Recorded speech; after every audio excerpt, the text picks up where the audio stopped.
One thing that's probably been the most important thing for me in my own healing is to understand trauma. And I've understood the developmental trauma, which has been very helpful in understanding what happened to me and why I have responded the way I have during my life. And I've learned a lot about the nervous system, the survival system, fight, flight, freeze, and about developmental trauma in particular has been really important to know more about that and how it works. So I thought today we could go through just kind of the basics of trauma, and then afterwards we can have some time to talk about it. So probably the biggest thing is that our system is set up to keep us alive. It doesn't really care if we're happy. It doesn't care if we're fulfilled. All it wants to do is keep us alive. And that system is from the day that we're conceived, I guess. But it doesn't really care about anything else. And that system is very set up to remember danger and to respond immediately to danger. Babies are born with not much of a brain. The brain develops through interaction. Developmental trauma in particular is a piece that we can all, probably there's not very many people, if any, that have had optimum situations in childhood where their brains really developed well.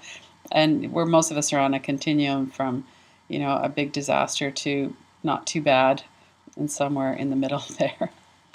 So trauma, it functions to impair the brain. So not only does sometimes trauma will damage the brain, but it also stops the brain from functioning properly and from developing properly.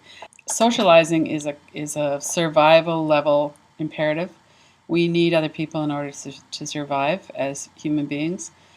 And one of the biggest threats that we can have is being ostracized. So a lot of the times when we think about threats, we're thinking about, I'm going to be killed, my body will be dead, or somebody that I love is going to die. But actually, our social survival is the same kind of level of threat, which is partly why bullying and social ostracizing can have such an impact, because we're hardwired to need the tribe in order to survive. We need it for food, for shelter, someone to have our back when the tigers are coming. And that evolutionary process hasn't really changed at all in thousands of years. When we don't have a secure, safe attachment as children, then we get all kinds of trust issues. We have, as we move through adulthood, we're not really able to form the kinds of satisfying, meaningful relationships where we trust other people the way that we would have if we'd had a different experience as a child. And another thing that happens is that we get very good at reading social cues. In some ways, we overdo it though.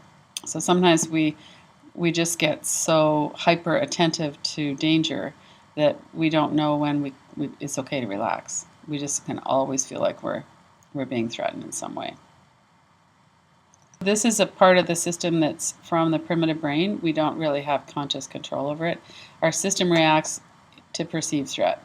So whether it's actually threatening or not, if we perceive it as a threat, then that's how our system's going to respond. Some of the common symptoms of trauma, in particular PTSD, which is post-traumatic stress disorder, is a high startle reflex, a hyperarousal, always being hypervigilant, kind of scanning the environment, looking around to see if we're safe, if we're not. And that's very hard on the nervous system. That's giving the nervous system something to do all the time. And so then we end up with anxiety, depression, problems sleeping. It's really dysregulating to the nervous system. When we have crisis trauma in particular, we might have flashbacks of the trauma. And those are, again, not under our control. The brain will just flash them in, and that's one of the really distressing things about having PTSD, is that it just isn't under our control. Feeling numb and immobilized, partly that could be from the overactivity in the nervous system. We just aren't built to be on red alert all the time. And so we can get into that numb. But that's also part of the freeze. So when most people think about the survival system, we always used to say fight or flight. And now you'll more likely hear people saying fight, flight, freeze. And the fight part, of course, is when we're going to mobilize our defenses and run away. There's the fight and flight are pretty easy to understand. but we also have an immobilizing. If I just freeze, and the way it could turn up in a family would be if nobody notices me, maybe they're not going to rage at me. So we just kind of hunker down and try and stay safe by being very quiet and being insulated and by not taking any risks. So one of the ways that this works as an adult is that we don't really trust people, and we don't really have the confidence to go out and try and form relationships because we're not really convinced we're going to be safe if we do that. And then all of the emotions that come with not having control of this. So there's crisis trauma and longer term trauma. So crisis trauma is the kind of thing that more people would think of, war, accidents, those kinds of things. It can also be, a parent dies or something like that, a job loss. There could be, certainly any kind of physical violence. Physical violence and abuse could be long-term, chronic, as well as crisis trauma. So developmental trauma happens during childhood, and it could be an incident that happened, that somebody was experienced some crisis trauma of they were beaten up at school or some kind of, somebody came to their house and abused them or something. It could be something like that, but it's more likely as a child that it's longer term and chronic. And one of the things that was very helpful for me to know is that the research over the last few years has come up with proof that, in fact, neglect and just that feeling of not really being seen and not really being welcome and not really being part of the family has an equal effect on our development as crisis trauma. And I had no idea. I just figured, that was me being oversensitive.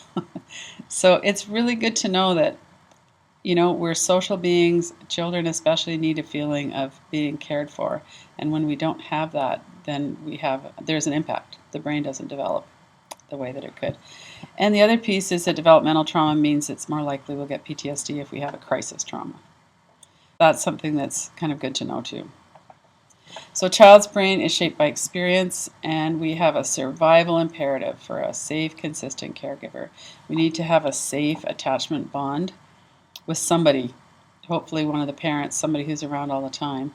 And if we don't have that, then we talk about core deficiency stories in this work, and a lot of times that's where they come from, because a child can't risk blaming the parent or the caregiver for what's happening because that's too threatening to their survival. They need to believe that the parent, or they need to hope at least, that things are going to turn around and the parent is going to start helping them to feel safe. And so what we do then is, if there's erratic behavior, there could be mental illness, there could be all kinds of things going on in the family, loss of a parent. There's all kinds of ways that parents are not able to be present for the children in the way that is optimal. And when that happens, the children always turn it against themselves and think, well, if I was just this and this and this, I would be lovable and my mom would love me. Or if I was not so whatever, then, the things would be better and I'd be loved. So we can feel unloved, which would be a fact, or if an experience, a description of an experience, but then we can turn that into an identity of I'm unlovable. And most of us gather a lot of evidence for that over the years. And then once we have a core belief, then we tend to gather evidence that supports that belief. So we might completely miss evidence that doesn't support it. We'll only gather evidence, especially when it comes to our safety.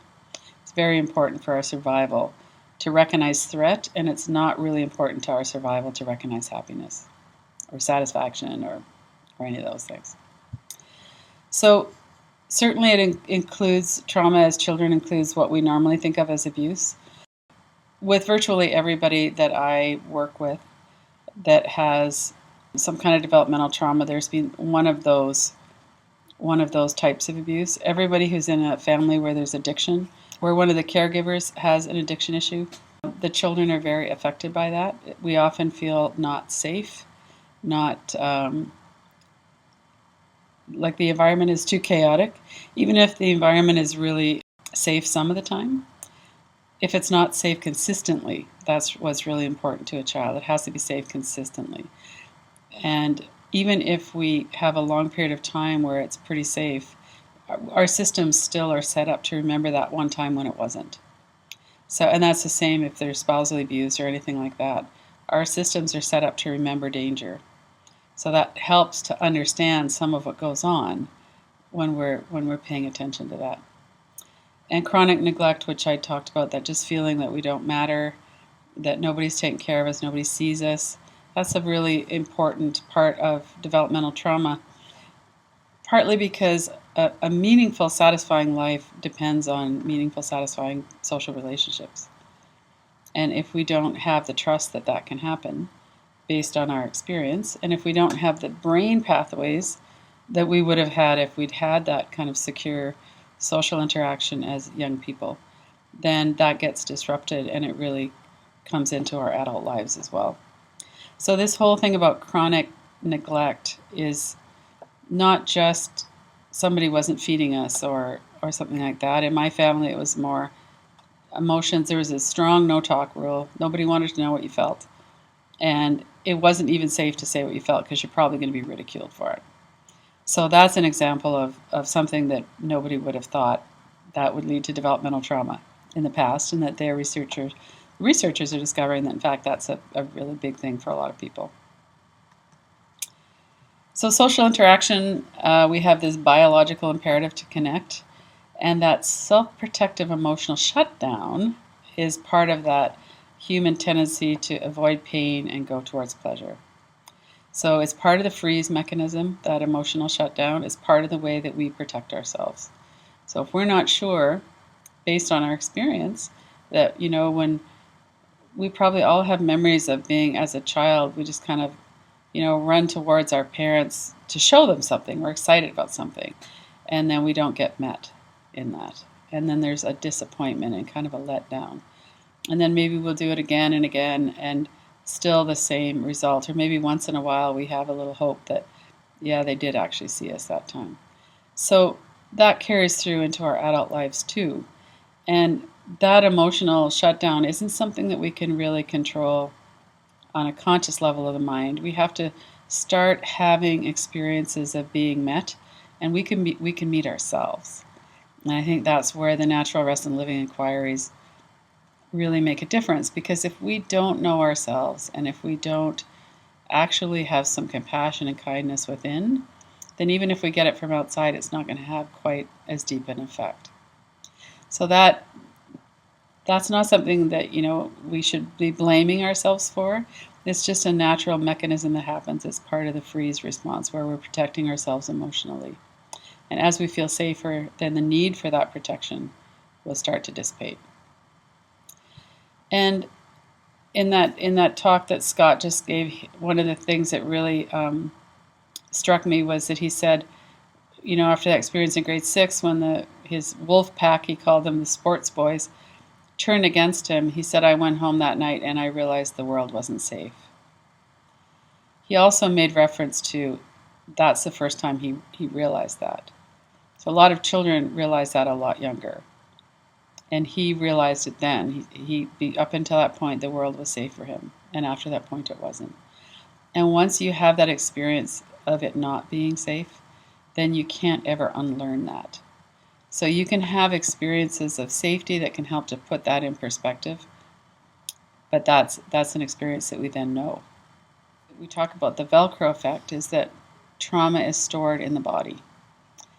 And in order to release it, we need to do work through the body. And as we're experiencing activation, then of course we don't want to be present with these strong feelings. A lot of times fear is felt as something in the gut. There's often like a black hole. Often people describe there's a sensation, I'm going to be sucked into it, I'm going to die. It's very contracted. And there's just this feeling like no matter how bad it is, not feeling it, it's going to be worse if I feel it. So people have this reluctance based on, some pretty good evidence that it's not a good idea to look at our trauma and to be present with our trauma. And what we're finding is that, in fact, that's the only way that we can heal the trauma. Because with the Velcro, what happens is we have an experience, and we remember our experiences through words and pictures. So if you even think back to, what happened the last time you went to the grocery store, just something kind of innocuous. Just as soon as you bring it up, you've probably got an image of the grocery store, maybe at the shelves, maybe you going or something. The images will be a little bit different for everybody. And unless something kind of charged happened, you probably won't have much of a response in your body. But, you've got some words. I was at the grocery store, I was getting this or that. Or maybe it was, I was at the grocery store and I was buying ice cream, and I feel bad about that. Or maybe, it was something else. We just have all these different, it's just our own personal experience that comes up. So when we have an experience that was traumatic, then it's stored somewhere in our body, and we have these feelings often of dread. I know for myself, I've done a lot of work on healing my own trauma, and I feel like I'm pretty healed from it, but I always used to have this sensation of I needed to protect myself from behind. So I had a lot of like cement shoulders. I had a lot of constriction through there. I had images of kind of like a shield. And anytime I was the least bit activated or disturbed by something, I immediately put up my shoulders. And it took a while of working with that, the trauma in a lot of different ways, partly sitting with that sensation, but also partly of just working with the trauma, seeing it come up, being with the sensations. And then I realized that the actual trauma sensation for me was in my heart center. And so there's certain kinds of sensations that would come into my heart center, and I actually didn't really know that they were there because I was always focused on my throat. And what would happen is there'd be this pulsing in my throat, and that would be the clue to me that I needed to go get something sweet to eat. And so when I had that pulsing in my throat, the only thing that would really kind of help that make it feel better would be some ice cream or something like that. When I stopped doing that, and when I was, a lot of that trauma was starting to heal, then I realized that I had, in fact, a pain in my heart center. And then at one point I realized that that's where that stuff in the throat was coming. So this is kind of complicated, right? And we can also get to really know our experience when we sit with it enough, and to not be afraid of it. Like one of the things that Scott talks about is mining. So being present with a sensation and just kind of inviting it forward and say, okay, here's the sensation. It feels really scary to me, but I know that I can actually sit with this for a while. So I'm going to try that and see. We look at the sensation. What is it like? Does it have an image? Does it have a color? Is it sharp? Is it cold? Is it hot? Is it, we just look at the image and notice the sensation itself. What does it feel like? And then if that's a sensation that's associated with trauma, which normally it would be, then images might start coming up. Memories might start coming up. When did I first feel this? Oh God, I remember that from when I was 3 years old. First memory, I remember that. Or, I don't really remember that until, and then some memory will come up. So that's how we work with these sensations. So we might have always had this feeling that energy was something we could never handle because it was going to kill us. And then we have the experience of it doesn't kill us. We actually can be present with it. And that gradually starts to build this feeling of safety and the confidence that we can actually stay with something. And over time, that's what enables us to turn towards the sensation. So none of these things are things that we can really push into. We always have to work very gently with ourselves, because the minute we start pushing, our defenses are going to go up. So it really is an allowing and a creating more safety so that we can come to a point where we can actually have the confidence of surviving looking at it. So addiction, the way this relates to it, of course, is that when we have things that we're not willing to feel, or that we're not so much even willing, it's that we can't, we don't have the confidence that we can feel them, then we're going to do whatever we need to do to downregulate the nervous system and feel better. So one of the things that happens when we're children is ideally our parents are teaching us how to self-regulate our emotions. And that would mean things like, instead of telling a boy that they shouldn't be crying, it would mean, being present with the child that's crying. and helping them to work out a way of actually feeling their emotions and not being taken away by them, not being destroyed by them. A lot of parents don't know how to self-regulate or don't have very good skills in that area, and if we can't, then we can't pass that on to our children very well either. I can see a big difference in how my son and his wife are teaching their children to self-regulate compared to what I was doing. So most of our self-regulation was the same way that I self-regulated, which was around food. And so they've got some other tools in their toolkit now and more awareness. And, part of it is that, things are changing. We understand these things a lot better now than we did before. And so, I don't really lay a big guilt trip on myself the way I did for a while. And it's just really good to know that there's this system. We have a nervous system, it gets charged up, and we need to know how to self-regulate and how to down-regulate the nervous system. And we naturally will do whatever we need to do to down-regulate the system because it feels really lousy when it's charged up. And if there's some kind of an addiction going, that's perfect because then we don't have to feel. And until we come to a place where we have the right tools and the right support and some kind of, a lot of times it's when someone's hit bottom that they're so desperate that they go, okay, I'm ready to actually do this now. So all of those factors come into this. And what's really clear to me is that the trauma is what needs to be healed. And that's why Scott talks about a trauma-first approach, is that we can white-knuckle our way through recovery, but unless we heal the trauma that originally got us into the addiction, then the recovery is not as likely to hold. So this really is a healing journey for all of us. And there's many, many kinds of addictions. It could be shopping, it could be gossip, it could be, there's all kinds of things that we wouldn't necessarily think about like that. I have a family member who can't stop talking when she's anxious. She drives everybody else around her kind of crazy. But the more anxious she gets, the more she's just like, blah, blah, blah, and it's like a wall of words. And they're not words that make a lot of sense even. She's just kind of empty in her mind because she's so anxious. And so knowing that that's a pattern and knowing why that's happening is helpful for me because, it helps me to kind of manage being around that a little bit more. But, that's just an example of something we wouldn't necessarily think of as an addiction. But it's a stress reliever valve that, things get to be too much and I'm just going to do this pattern. A lot of the patterns we developed when we were kids.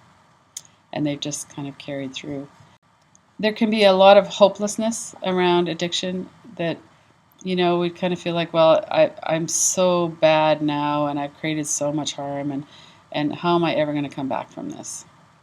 And some of it is kind of real in the sense of our bodies can be very harmed by whatever it is that we're doing addictively. And a lot of it is society's shame and guilt, and there's a lot of social judgment that comes along with being an addict of any kind.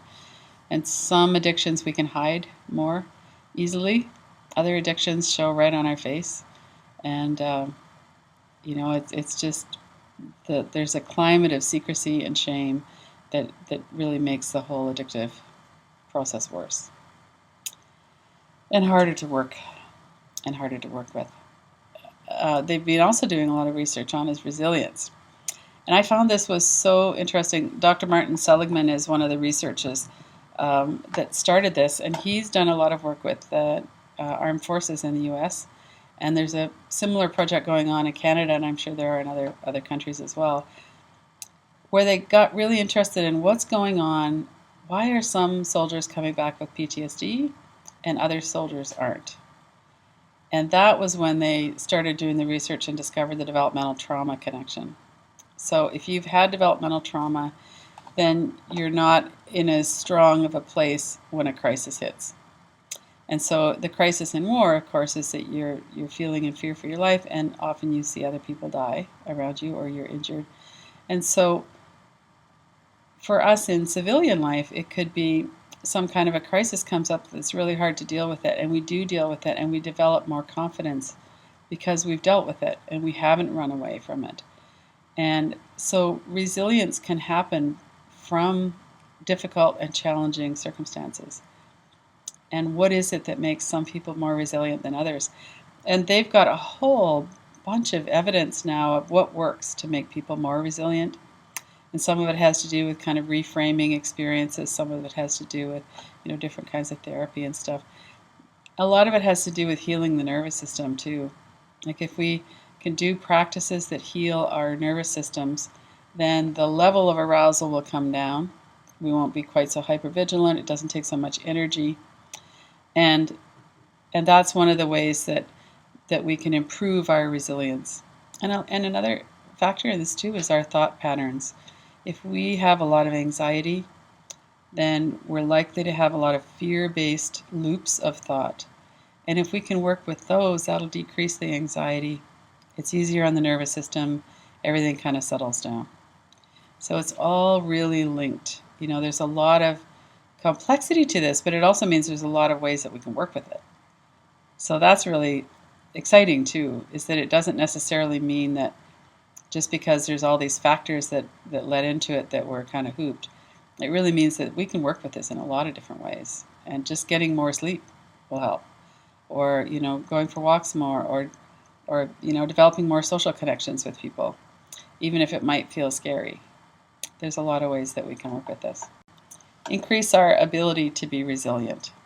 I mean, that's the kind of underlying thing there. And I know that for those of us who've been working with the inquiries and natural rest, we can see our nervous systems healing, and we can see that we're starting to get more capable of being present with things that we probably wouldn't have predicted we could a year ago. So we can see that really happening in our own lives as well. So trauma treatment has really, really changed over the last 2 years in particular, and over the last 5 years and 10 years. And part of that is the explosion of medical devices now that can actually track what's going on in the brain, PET scans and fMRIs and all that kind of thing that the scientists do. So they have a pretty good understanding now how this works. And it used to be that talk therapy was kind of the only therapy that was available. And the kind of fringe people might have done some yoga or mindfulness or something like that, but it wasn't very mainstream until recent. And so what happens with talk therapy is that it's actually pretty helpful to understand the mechanism and to understand, okay, these things happen, like the developmental trauma. Very helpful for me to understand how that laid the ground for me getting PTSD years later, and how it laid the ground for a lot of the decisions that I was making around relationships and things like that. And talk therapy, trauma is not stored in words. Trauma is stored in the body. So we need to do something to work in the body. Dr. Richard Miller is a psychologist who started working with the Walter Reed Medical Center and working with soldiers with PTSD. I think it must be 10 or 12 years ago now. It's a long time. He was one of the pioneers with that. And they're having amazing results with it. And he does a practice of yoga nidra. It's a little bit different than the type of yoga nidra that you might be familiar with, but it's a body sensing and being present with sensation in the body, and then being aware that that's arising in this spacious, the field of awareness. So it's a practice that helps people to really deeply come into their bodies and be present in their bodies in a safe way. So that kind of research also led to, a whole bunch of other modalities now that it's not so common anymore for mainstream medical people to be working just with talk therapy around trauma. For the most part, even over the last 2 or 3 years, there's been a lot more acknowledgement and evidence-based now that you have to work with the body as well. So the living inquiries are one of those ways that we can do that. Even though we're not moving the body like we might do in yoga, we're paying attention to the sensations in the body, and we're getting to know our own patterns and our own sensations as they're coming up. And over time, the Velcro is releasing, and that's what helps to release the trauma. They know about the different parts of the brain. Kay talked about emotional flooding, and how when we're emotionally flooded, the cortisol and different hormones come in and take us offline.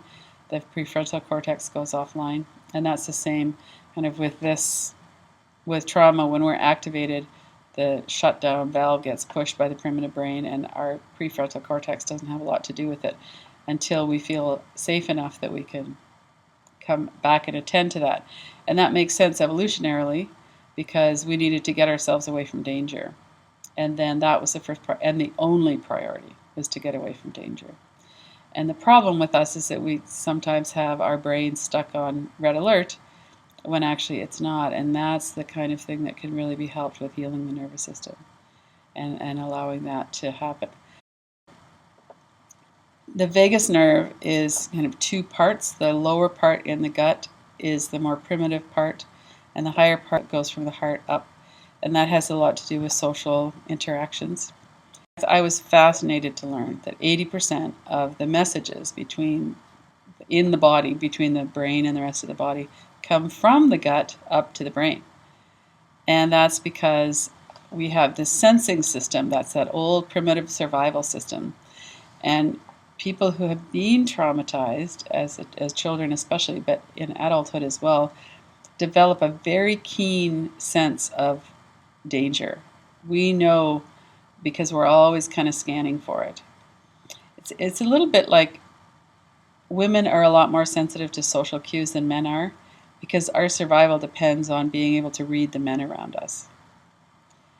And they don't have to so much. Most men aren't in danger from other men, whereas most women potentially could be in danger from most of the men around. So it's just one of those things that develops. It's like when you're blind, you develop better hearing. And when we're feeling traumatized, we develop better skills because we feel like we need them. So we develop, the ability to really sense someone's energy, and probably that involves, the look on their face, their body language. There's a lot of subtle things that go into that. And so that's this neuroception. So it's in the brain, but it's also in the gut. It's all through our system that we perceive whether or not we're safe or whether or not we're dangerous. And that isn't something that's really conscious level of the mind controlled. There's the whole thing around, do I feel safe with someone or not feel safe with someone, has to do more with the other person. And are they calm? Are they erratic, or are they stable? And we can really pick that up, especially if we've had trauma in our background. We have a pretty well-developed sense of that. So the thing with trauma, the treatment for trauma, is that we need to start to feel safe. And how we do that can be in a lot of different ways. I mean, obviously, if there's danger in our environment, then we can work with that and try and minimize the threat there, or whatever that we need to do in terms of that. We can also work on our nervous systems. We can work on being around people with whom we feel safe. And the experience of safety is part of what creates safety. So we need to actually experience being safe, at least at times, in order for that to even be a possibility. And that's part of where we get to working with our own lives, is that if we have a habit of being very aggressive with ourselves and really judging ourselves and shaming ourselves and being impatient and why did you do that? You're so stupid, or whatever words that might come up, then we're actually not very safe to ourselves. And it's a real mindfulness practice and a willingness practice to be able to be very present with that. What's coming up in my own experience, the way I talk with myself, the way I am impatient with myself, the way I judge myself, the way I shame myself, that I could actually work with that directly. And as we start to work with that, we become safer to ourselves. And that opens up the possibility that, that feeling of safety can spread out. And then there's also a lot of kind of practical things that we can do with that. Exhaling stimulates the parasympathetic nervous system. It's through the vagal system. Exhaling is what stimulates the relaxation response. And the inhale is hooked up to the sympathetic nervous system and the stress response. So if we have a lot of stress, our breathing is going to get dysregulated. And even if all we do about the stress is to work on the breathing and help ourselves, that gives our nervous system a chance to actually down-regulate through the breath. One of the easiest things to do is to do something that allows you to exhale for 6 seconds or more. Singing, chanting. Dr. Peter Levine is one of the trauma experts. He recommends just chanting VU. So it's just VU. Just count in your mind up to at least 6. And then inhale regularly and VU. It's just the syllable doesn't mean anything in particular, but it's just a way of focusing your mind and allowing yourself to breathe longer. So I play the flute, so that's very relaxing, partly because I'm exhaling almost entirely with a little bit of inhale and then more exhaling. So that's one of the reasons why that can be helpful. And so anything you do, we have this 2-to-1 breathing practice where we're exhaling longer than we inhale. Any kind of breath work is probably going to be very helpful unless breath work is triggering for you. If that's the case, and that does happen with people for sure, then some other kind of relaxation that doesn't involve the breath would be more helpful. So I can't really stress enough how important it is to work with the nervous system and to heal the nervous system. So our nervous systems have been under so much stress for so many years and have worked so hard because we're feeling this perception that we need to protect ourselves. And that's really hard work. It's hard on the the cortisol and the hormones in the body. It's just really difficult physically as well as emotionally. So there's a lot of things that we can do to increase the health of our nervous system, and that'll make a big difference. This is Lynn Fraser. This has been a presentation for the Kiloby Center for Recovery Family Services Program. You can reach us through kiloby.com and follow the links to the Kiloby Center and Family Services. Our website is kilobyfamilyservices.com. You can reach us through Gmail at kilobyfamilyservices@gmail.com. Please get in touch if you would like to know more about our weekly program or about our retreats. Thank you.